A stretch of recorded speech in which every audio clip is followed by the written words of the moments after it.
Facebook. Hi, everyone. Welcome to Straight Talk.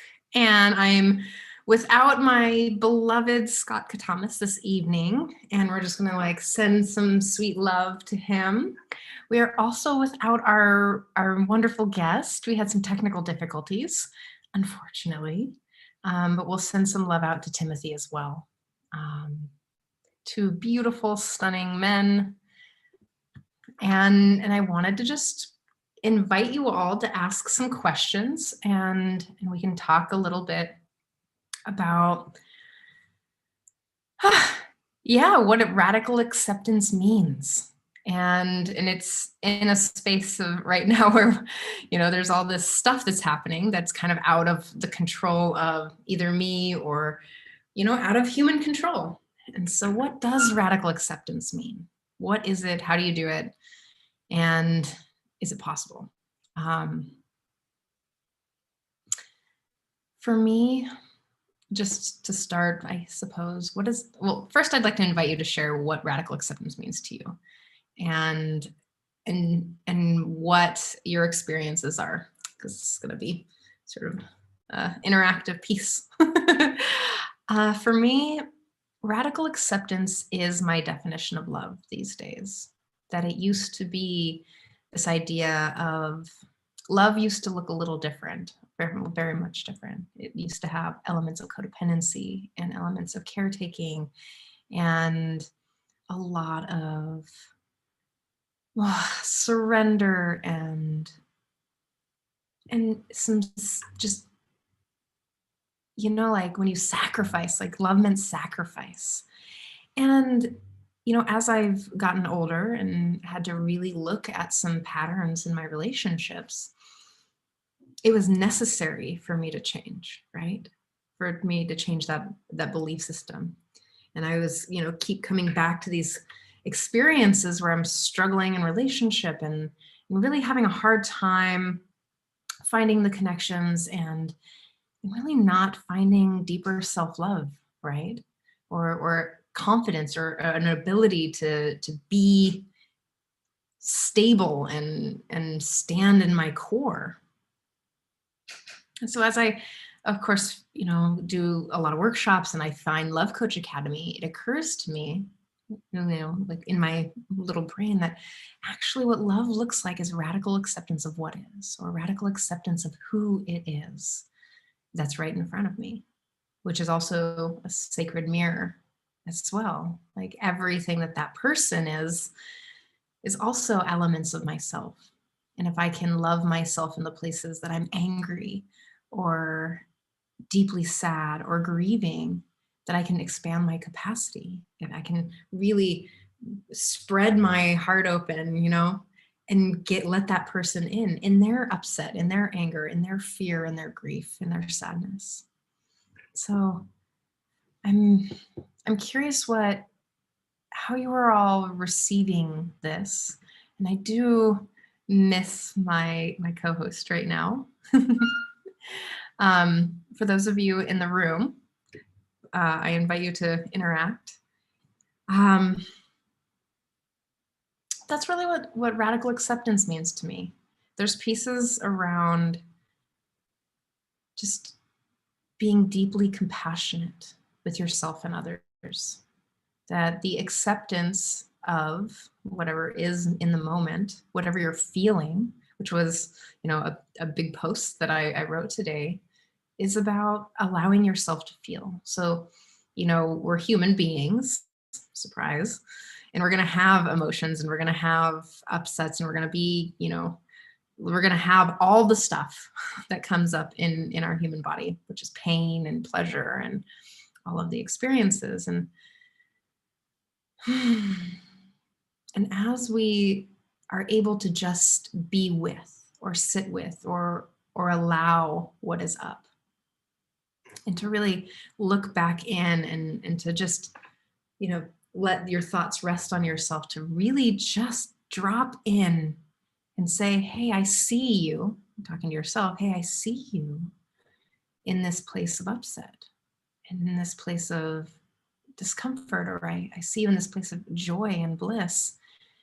And I can see see where you're coming from. I can see what your wants, needs, and values are that are coming up from the feelings, coming up from the thoughts, And if I can just be with the feelings, if I can just be with the experience that is right now, then I pretty much can move into the world. I can walk into the world with being with, right? Is this making sense to you guys? And again, I'd like to just say that it's not going to happen overnight. It's not going to be like, all right, radical acceptance, it's all good. And it doesn't exactly look like that either. It's not going to be, a spiritual bypassing piece. It's not going to be like, oh, I don't, I'm just like not going to deal with the feelings. It's not like that. It's like, oh my gosh, I'm upset. Can I be with myself here? And can I self-resource here? I'm upset. Can I drop in and be like, wow, this is like super painful. And I can see where my wants and needs and values, my need for whatever it might be, has coming up right now. And just to drop in, and what does Scott say? It's such a beautiful piece. It's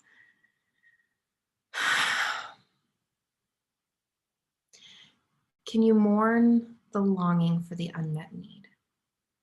Because the need and the value and the want often comes from a really beautiful universal human need. And it's beautiful. Like the list, and if you want to find the list, you can go over to lovecoachacademy.com, and their little LCA documents that you can find this list of universal human needs, and just check it out and see how sweet and loving they are. And when you can accept it, most of your behaviors are coming from that place. And ding, ding, ding, everyone else is coming from that place too.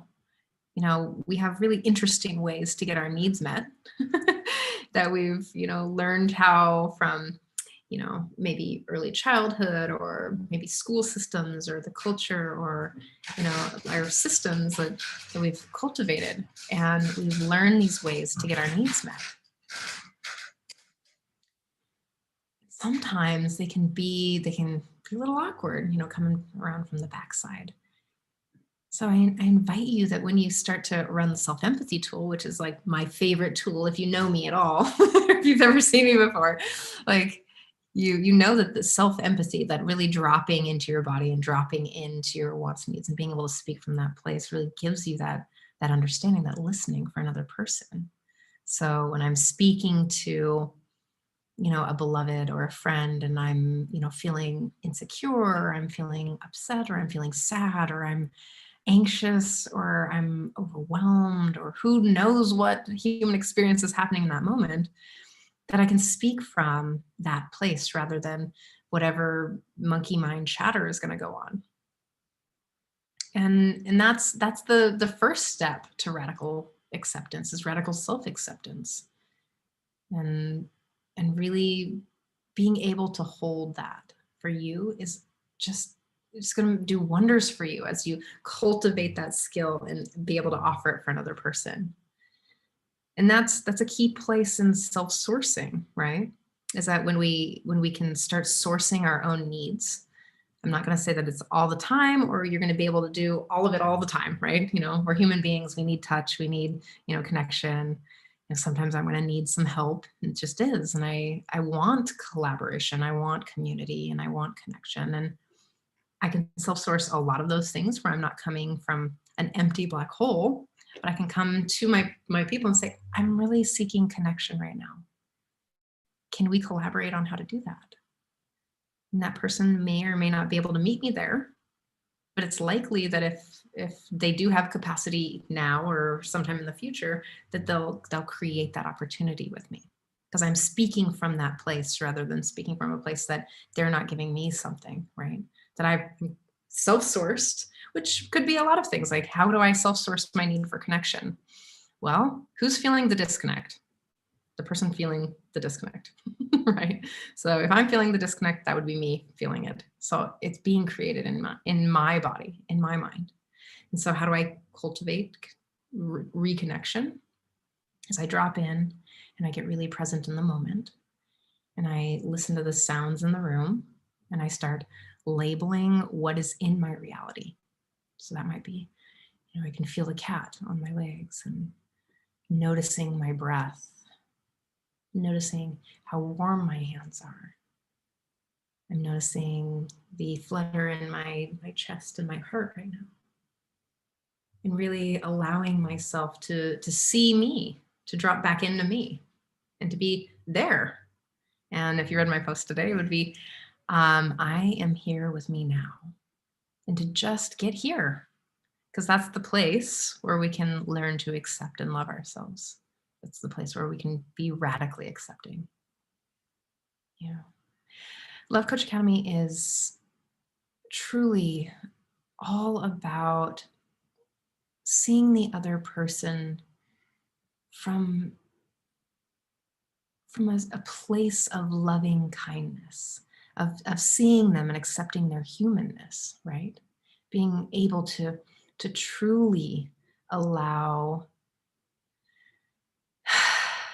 themselves to be seen and to allow yourself to be seen, right? I can love you there. And whether you're looking in the mirror or looking at the other person, is like, I can love you there. I can love you when you're upset. I just had a friend recently reach out, and they apologized for dropping their, heavy reality on me. And I had invited it, right? And I was like, oh, you don't need to apologize for being real and honest. I can tell you if I have the capacity or not to hold space. But to really allow that person to be seen in their pain, to be held in their pain, to be experienced as that person in a beautiful way. Like, I'm not looking at them as being wrong or bad or something negative or something that's not a full, complete human. They're perfect the way they are. And they're having an experience that feels this way. And can I just be with that person and really feel them? Can I connect to their experience in an empathetic way? So as I'm moving through deeper understandings for myself of radical honesty or radical acceptance, which is also part of radical honesty for me, again, that it keeps growing and evolving for me. And that's what I think the work, I'm sure you've heard that, the work is for us, is that we keep looking under the shadowy spots or the places that have and hold pain, and keep loving deeper, like loving deeper and deeper and deeper, and shining a light on the dark spots. I'd like to read what Cassandra says in our Zoom room. Radical acceptance to me means being willing to sit with all my emotions. It's hard, and accepting what others' emotions are as well, which can be even harder. What a beautiful practice. Exactly. And, we often, I'm so glad you brought it up, because we often take someone else's feelings as to mean something about us. And again, who's feeling the feelings? The person feeling the feelings. So it's literally being created within them. And so if you cannot attach to it as being something about you, I mean, you might have triggered it, and you might have done something that hurt this person, and you can, take ownership and acknowledge and get back into integrity. And there's tools and ways to get there. And also just to be able to witness them and hold them in that space without making it about you. Like, that's a beautiful place of coming back into connection, right? I'm going to check Facebook just for a moment. Just to see if anyone's commenting.